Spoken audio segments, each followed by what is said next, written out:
In Puerto Rico, disaster strikes an iconic space telescope. I took a few steps and I heard everyone screaming. The dome was completely crushed. Tragedy as a high-rise construction project in Virginia crashes to the ground. You had a building that was still wobbling. There were still pieces falling from the upper floor. In the UK, a rural roadway is mysteriously destroyed. It was like a war zone. It was absolutely horrendous. And catastrophe in Georgia as a ship takes down a bridge. We tried to warn them, get out of your car, run. With big builds, even the smallest fail can trigger a huge disaster. From miscalculations to misunderstandings, or just plain bad luck. These catastrophes are every engineer's worst nightmare.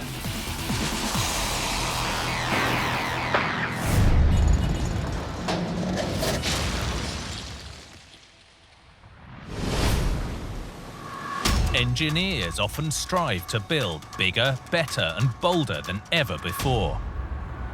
But sometimes reaching for the stars can end in a crash landing. Like this fail in Puerto Rico, the catastrophic collapse of a trailblazing structure.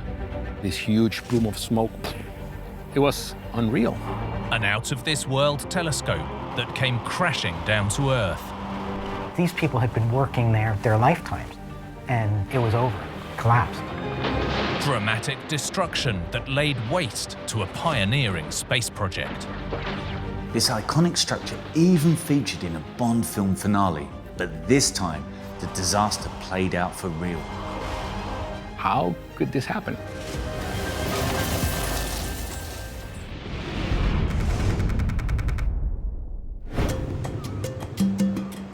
More than 1,500 kilometers off the coast of Florida, in the Caribbean Sea, lies the tropical island of Puerto Rico.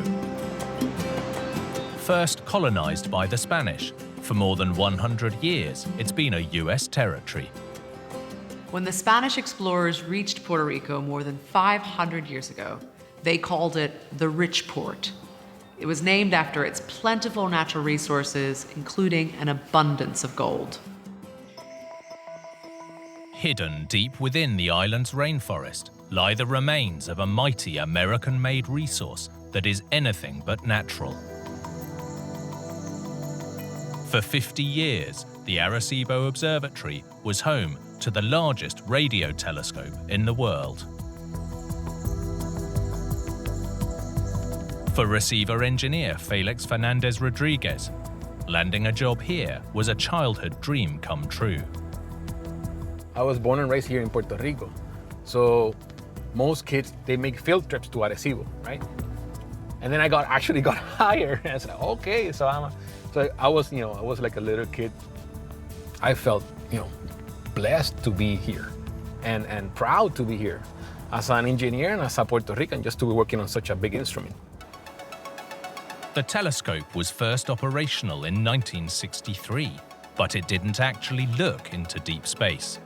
It listened. The Arecibo dish is what's known as a radio telescope. Instead of visible light, it detects radio waves being emitted by anything from distant stars to planets, and even asteroids. From finding ice on Mercury to producing the first radar maps of the surface of Venus, and even discovering organic molecules in a distant galaxy 250 million light-years away. Arecibo has been at the forefront of space exploration for decades. As forensic engineer John Abruzzo explains, one of the most powerful radar installations on Earth wasn't there simply to serve, but to protect as well. Because they could see in deep space, and if they felt that there was something on a trajectory coming to the Earth, they could track asteroids as part of the planetary warning system. Key to its super hearing was its super size. A concave dish 305 meters in diameter with an area roughly the size of 15 football fields. It was covered with more than 38,000 perforated aluminium panels to act as a giant reflector, focusing radio waves up to a 900-ton receiver platform held in place by 18 cables, each made up of over 150 individual steel wires, attached to 3 huge reinforced concrete towers. So how did this one-of-a-kind construction exploring new frontiers come to be in the middle of a jungle on a tropical island? If you're going to build a 1,000 feet diameter dish, it would be a major engineering challenge. So what about if nature provided you with a hole, right? This part of Puerto Rico is prone to sinkholes, and engineers found one about 16 kilometers south of a city called Arecibo, and it was the perfect fit for their giant dish. A giant crater concealing a supersized telescope. It's like something from a sci-fi movie. It was even used as the hideout for a James Bond supervillain. But this special project and star of the silver screen was about to be dealt a devastating blow, where it would be shaken, not stirred, to its very core. August 10th, 2020, 2:36 a.m. A main cable on one of the towers supporting the suspended platform suddenly snapped. The telescope was quickly shut down, while forensic engineers were flown in to assess the damage. While the team was investigating, a second cable also failed. A concerning development, as lead investigator John Abruzzo explains. Prior to that cable failing, we could argue that we had enough strength and enough cables supporting the platform. Now, if one more cable goes, the platform will fall. A month later, on December the 1st, a drone was sent up to monitor the dangerously unstable platform. Receiver engineer Felix Fernandez Rodriguez had just arrived at work. I came in, went to the cafeteria, I took a few steps and I heard everyone screaming. This is why. At 7:54 a.m., a third cable gave way. I could see the whole structure just swing by in front of my point of view. The entire suspended antenna fell around 150 meters in seconds. Around 900 tons of platform crashed down onto this huge but highly sensitive dish. Like a giant wrecking ball, it took everything with it, even the remaining cables and the tops of the support towers. The dome was completely crushed, almost like a pancake. For workers like IT manager Arun Venkatraman, the devastation, like the telescope's targets, was out of this world. Dust spewing all over the place. It was like a movie scene. This huge plume of smoke washing over where everyone was standing. While thankfully no one was hurt, for some, a lifetime's work was left in ruins. You see the stubs of the 3 towers and no platform, and it just comes as a shock.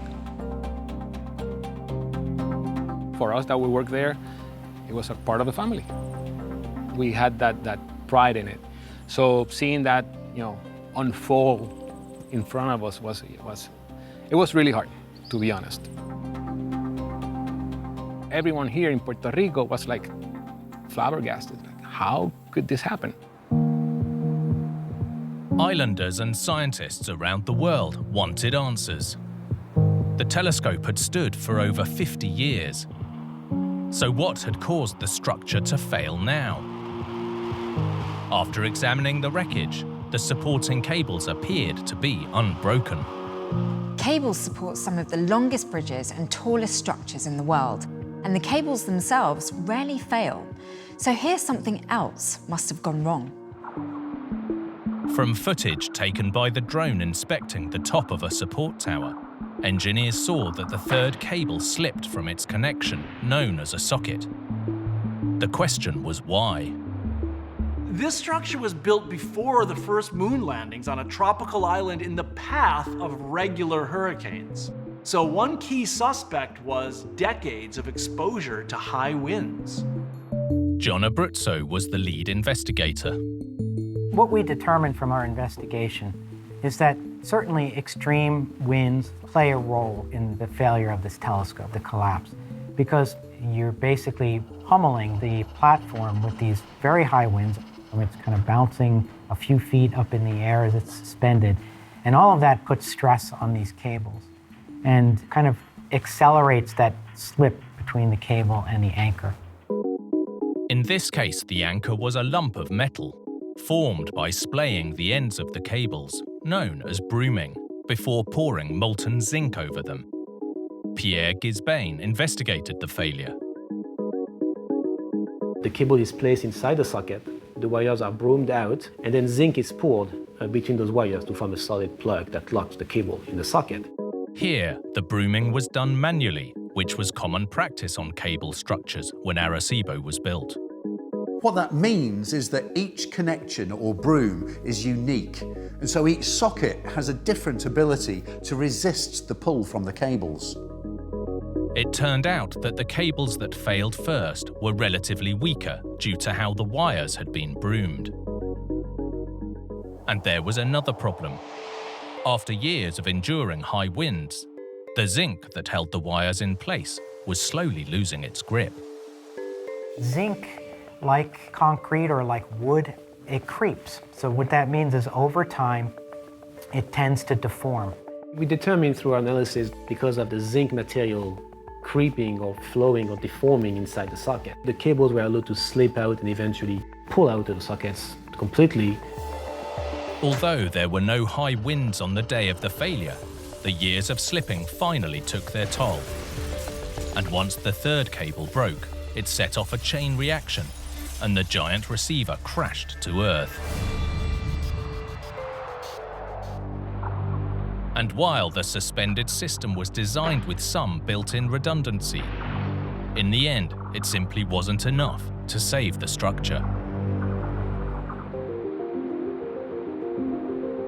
After the collapse, a massive cleanup operation began to clear hundreds of tons of debris. Today, the ruins serve as a constant reminder of a one-of-a-kind construction that advanced space exploration for more than half a century. What we need to learn and preserve is the inspiration from having a big idea. You know, I will not have bad dreams about the collapse, but I will try to imagine the dish as it was living and producing science. Now, plans are underway for the observatory's future, with a world-class facility to serve as a centre for STEM education and research. A fitting legacy for such an inspiring icon from the history of science. Every time I come down here, I think humans can do amazing things, right? And we put our passion, our efforts into having it working as best as it could for the longest time. I am convinced that we can do many great things still with Arecibo if we have the conviction to do it.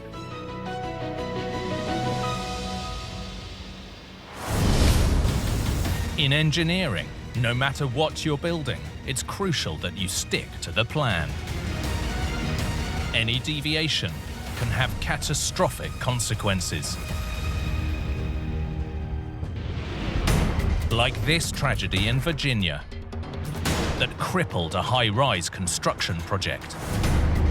The crane operator jumped as it was falling. As the entire structure was ripped in two. A section of the stairwell where a climbing crane had been was gone. Revealing a devastating engineering failure. One slab comes down and hits the next slab and hits the next slab and hits the next slab. This structure was intended to bring a community together, but it ended in tragedy. People will always remember exactly where they were when they got the bad news.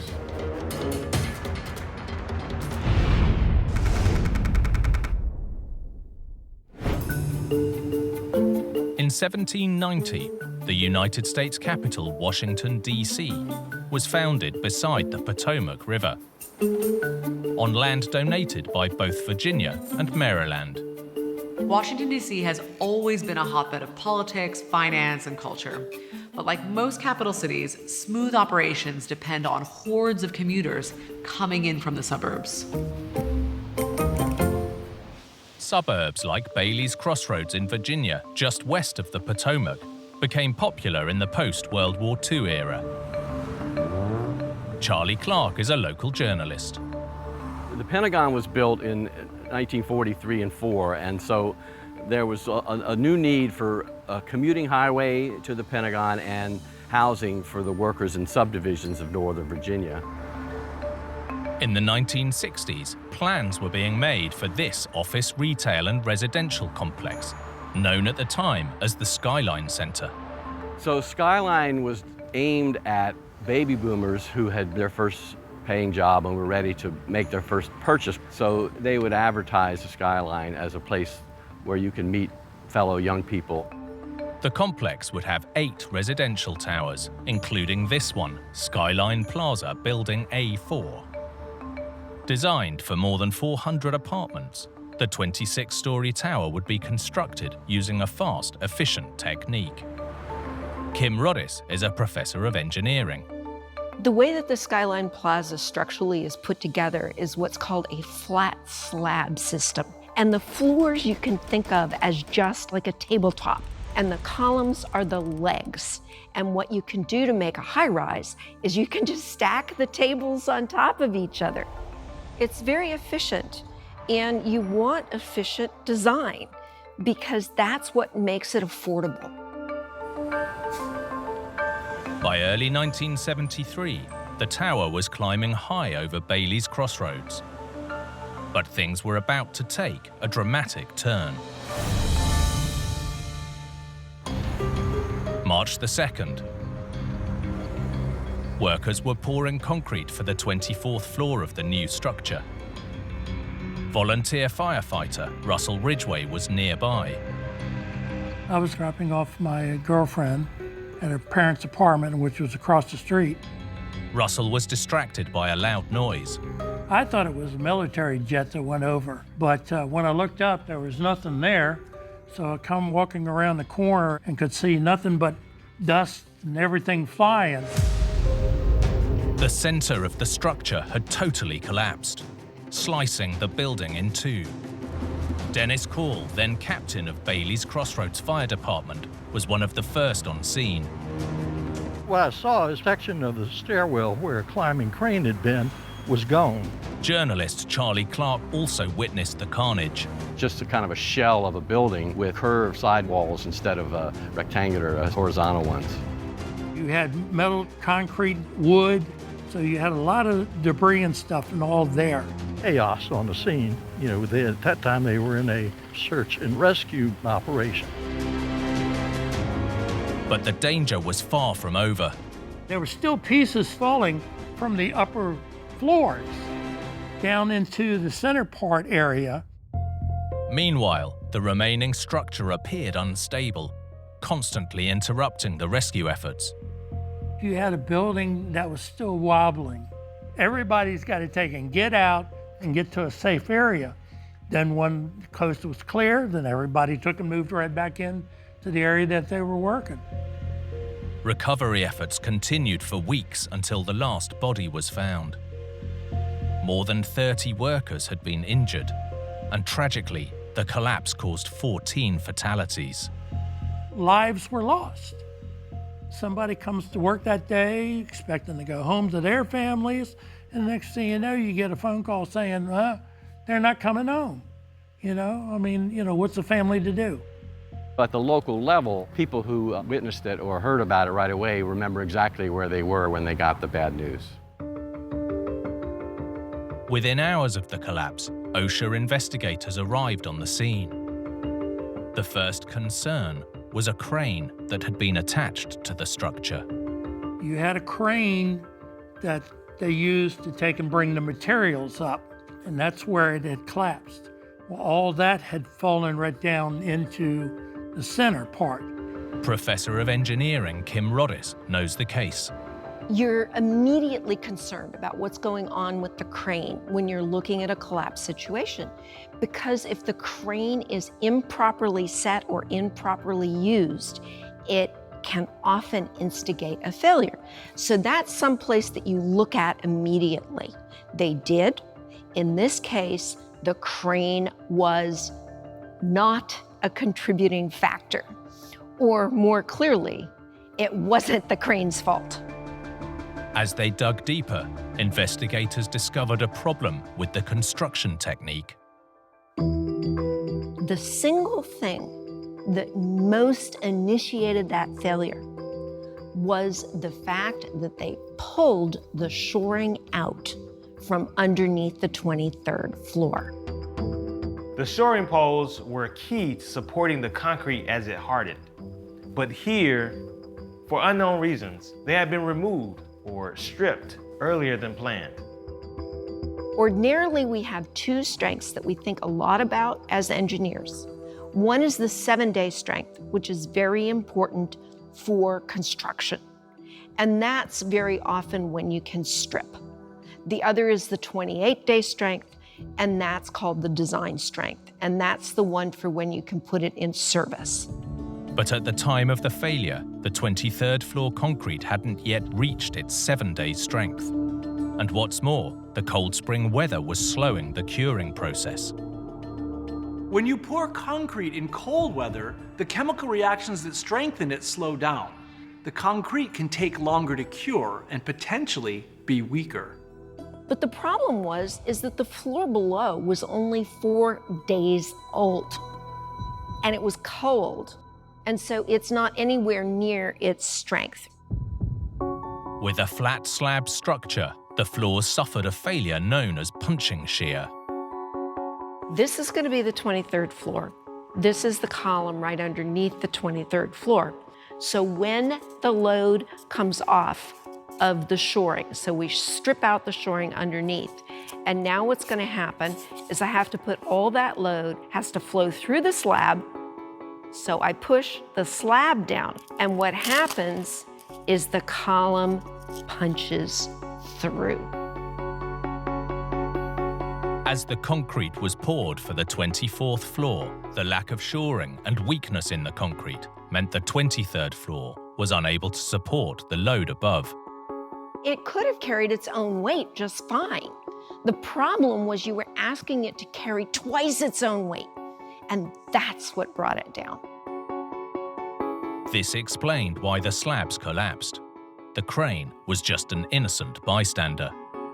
As the building collapsed, we're having this pancake failure where one slab comes down and hits the next slab and hits the next slab and hits the next slab. Eventually it gets down to a level that the crane is based on. Cranes are heavy. So what happens at this point is the crane starts rotating and coming down, and it tears a big piece along with it as it falls.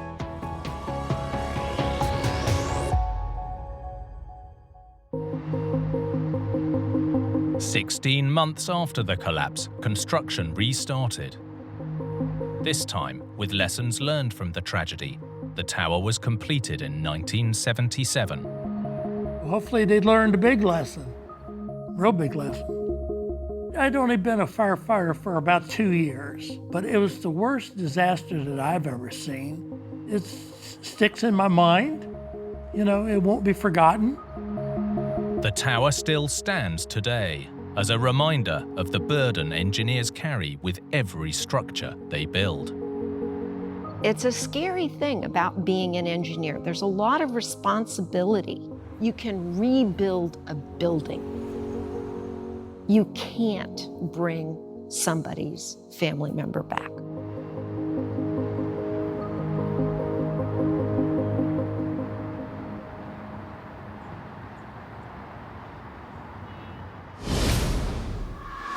When they build big, engineers try to prepare for any eventuality. But some failures just can't be stopped.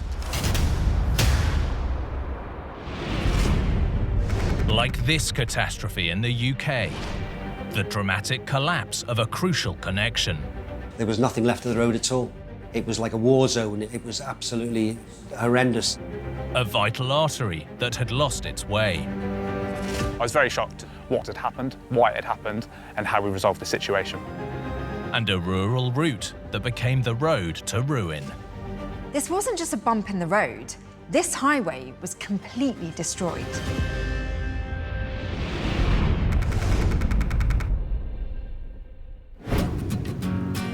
The county of Wiltshire in southwest England is an ancient land steeped in history. Wiltshire is home to ancient cathedrals, giant horses carved into the chalk hills, and the iconic Stonehenge, which is believed to be more than 4,000 years old. Publican Brendan Watkins is proud to call Wiltshire home. It's a lovely place to live. You've got charming little medieval villages, little ancient towns, beautiful rolling countryside, away from the noise and the dirt of the city. For centuries, this rural county has been connected by a network of small country roads. One road that's vital to Brendan and his hospitality business is the B4069.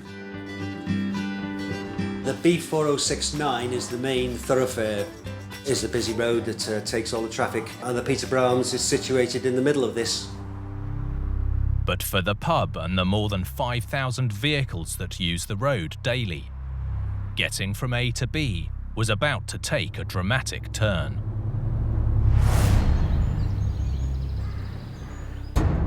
February 2022, Storm Eunice was battering Western Europe. Storm winds were reaching 200 kilometers an hour, the strongest gusts ever recorded in the UK. And for their own safety, around 20 million people were advised to stay indoors. The storm wasn't just a danger to people. The torrential rainfall was saturating the ground around the B4069, and the road was struggling to cope. Highway engineers like Jack Francis were put on high alert. The road began to experience severe cracking and bulging, with also tree movements that were sort of unnatural for this area. There was large bumps on the road and cracks started to appear. It was deteriorating every day. The cracks were getting bigger, the bumps were getting larger. This wasn't just a minor bump in the road. In some places, it had buckled by more than a meter. It was quite obvious that this was going to get worse and worse until in the end just completely fell away. On February the 17th, the vital roadway suffered a sudden landslide. The road had completely disappeared down the side of the banks, and you couldn't even see the road in places. It was absolutely horrendous. It was like a war zone. It was absolutely devastation. With traffic cut off, Brendan's business was in the middle of an exclusion zone. It was absolutely terrifying for us because this road doesn't look like it's ever going to reopen. With the link severed, the community and local highway engineers wanted answers. What had happened, why it had happened, and how we resolved the situation. We've had storms up here for years, but we've never had the devastation of what's gone on up there now. Civil and geotechnical engineer Dr. Cormac Reel also found the scale of the devastation puzzling. When I first saw the images of the landslide, I was quite surprised by the size. First of all, it looked more like an earthquake zone than anything you would expect on a road network. Local government and highway engineers launched an investigation, but with 150 meters of highway broken apart, piecing together the evidence wouldn't be easy. The site, unfortunately, is unsafe, so we've had to utilize technology in the form of drones to assess the site and monitor the landslip. This was kind of like trying to solve a jigsaw puzzle, where some pieces have slipped under a chair and others are missing altogether. It Turns out that engineers knew that something might be wrong with this stretch of road before it collapsed. The landslide that destroyed the road might have been sudden, but in the weeks leading up to the collapse, there had been signs that trouble was brewing. We first noticed signs of movement in the first week of February. It was closely monitored and inspected daily following those first inspections. That movement explained early cracks in the surface.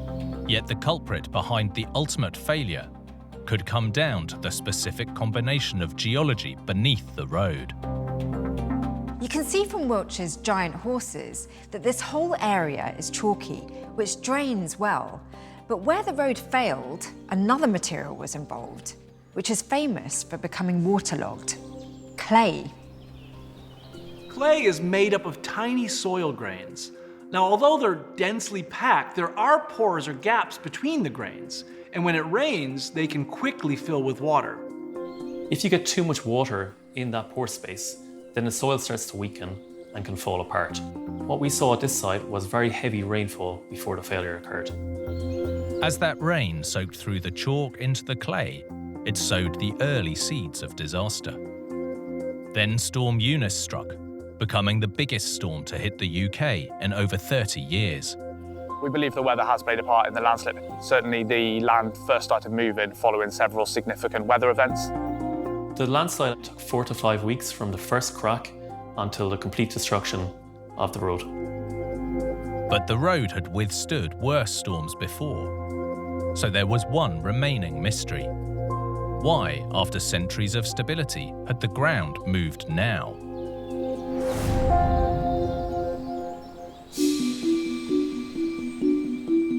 Some questioned whether a recent development nearby may have played a part. In the field above the landslide, there was construction work going on at the time.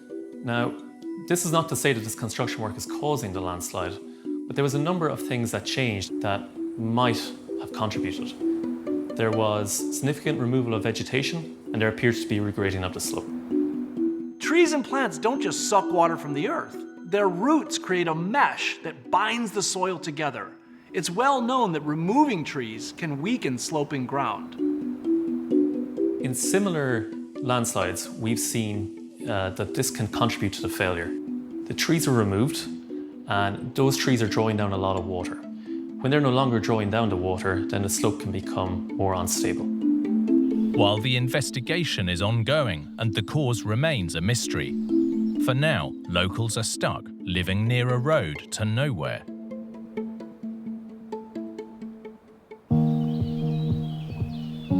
Before extensive repairs can begin, officials still have to check and analyse every part of the damaged road, which is challenging when there's no safe access. We needed the ground investigation results to understand why the landslip has occurred in the first place, how we rebuild the roads, and also for future knowledge of the road if we have any future landslips to understand how this road, what it's built upon. The ground needs to be stabilised and new drainage installed before the road can be relaid. A huge repair bill that could run into millions of pounds.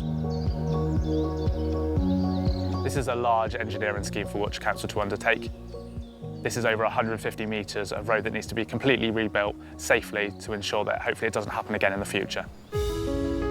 With repairs expected to take around a year. For now, this quaint country route has to live with the dubious title of Wiltshire's wonkiest road. It's going to be like Christmas all over again when that road reopens. There'll be going to be so many relieved people in the area. It's going to be unbelievable. The villagers around here are going to be so happy. We're going to get our trade back and everything will get back to normal again.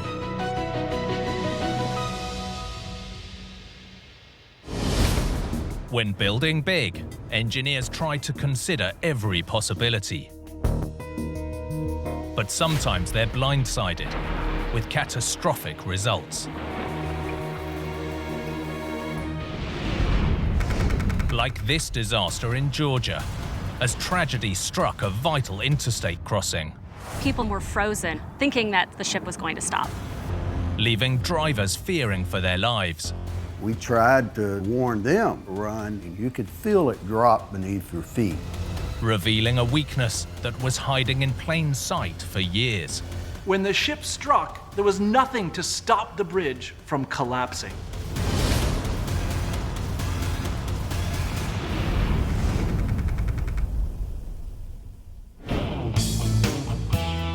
Brunswick, Georgia, on the Atlantic coast of the US. The city has thrived thanks to a location that has made it a major hub for shipping. Sandy White is a local historian. So there have always been a lot of ships coming in and out of the port of Brunswick. We've actually been a U.S. port of entry officially since the 1770s.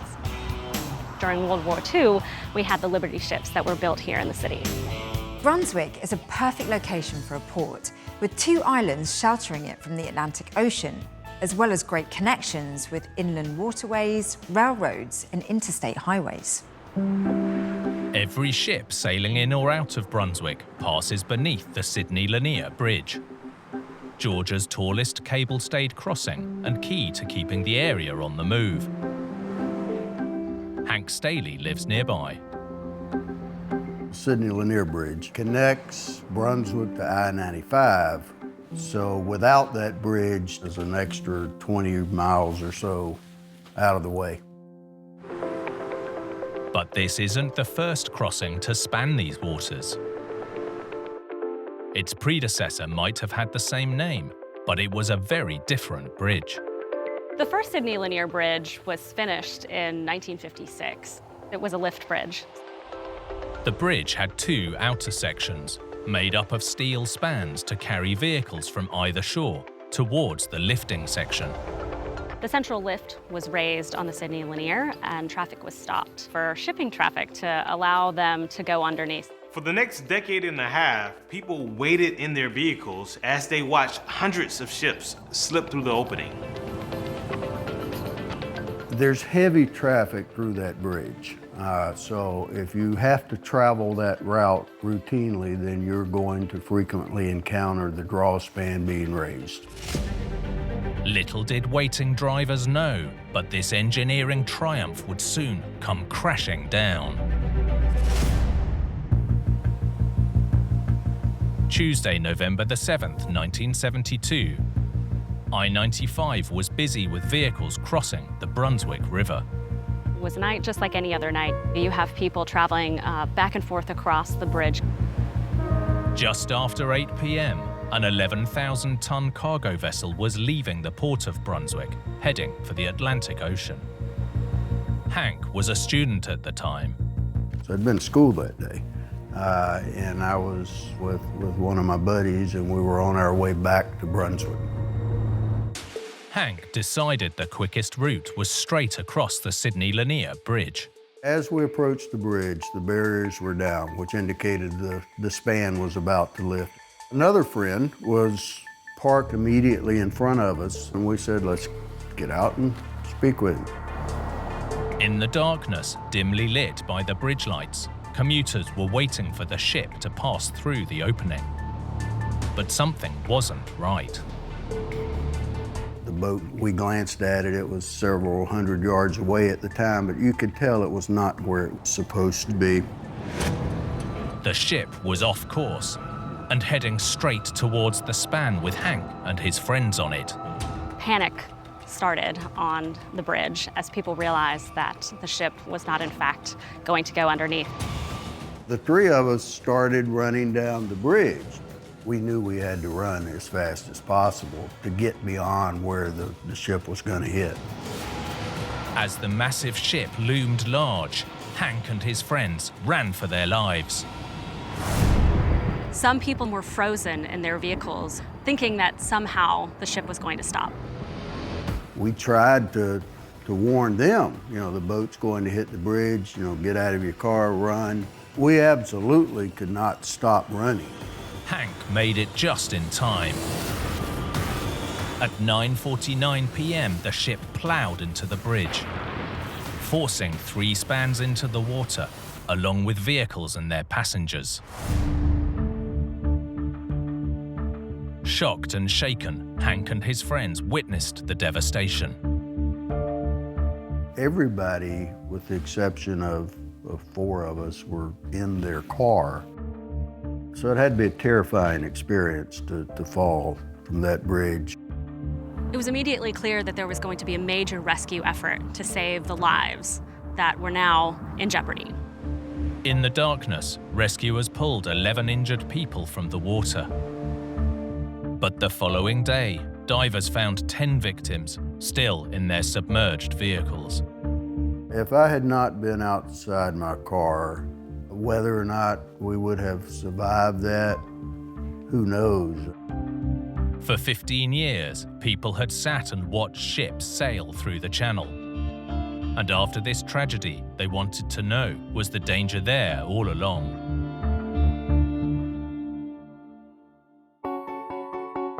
Federal investigators began by examining why the ship was off course. It seems an order had been given shortly before the collision to line the vessel up with the shipping channel. Bridge engineer Adel El Safdi knows the case. They said that there was a rudder order that it instructed the ship to go to a certain direction. It went in the opposite direction. And there was delay in noticing the error. This was an 11,000-ton ship. By the time the error was noticed, it was too late to alter course or to stop this massive vessel. The consequences were devastating. The report cited a series of unfortunate events on board the ship. But investigators also concluded that issues with the bridge had contributed to the loss of life.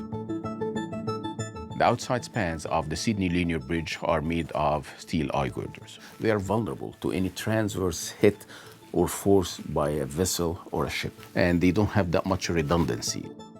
The reality is, few steel and concrete bridges like this could withstand a direct hit from a ship weighing 11,000 tons. In fact, engineers had factored this vulnerability into the way the bridge would operate. The 50-metre-long inner spans beside the shipping channel had been designated as buffer zones to be kept clear of waiting vehicles.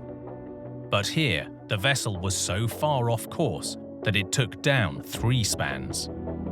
None of the superstructures are designed to sustain an impact and collision by a vessel or a ship.